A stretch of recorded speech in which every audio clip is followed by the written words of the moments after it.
তুর পাহাড়ের পথে পথে এগিয়ে যেতে যেতে আমাদের চোখে ধরা দিল বিশাল বিশাল সুউচ্চ পর্বতমালা। মহিমান্বিত, নীরব অথচ গভীর এক বার্তা বহন করছে।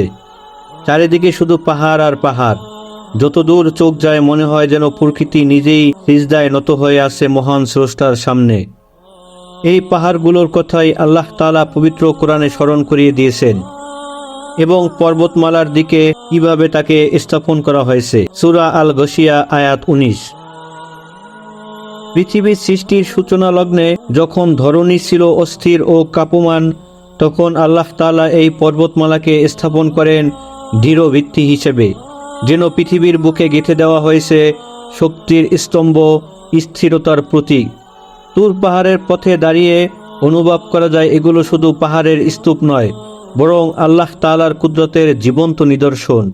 মাইলের পর মাইল বিস্তৃত এই পাহাড় শ্রেণী মানুষকে স্মরণ করিয়ে দেয় সৃষ্টির মহিমা, শক্তি এবং রবের অসীম ক্ষমতার কথা। এখানে এসে মনে হয় প্রকৃতির নীরবতাও যেন তাসবিহ পাঠ করছে, আর পাহাড়গুলো সাক্ষ্য দিচ্ছে মহান আল্লাহ তাআলার সৃষ্টি শিল্পের।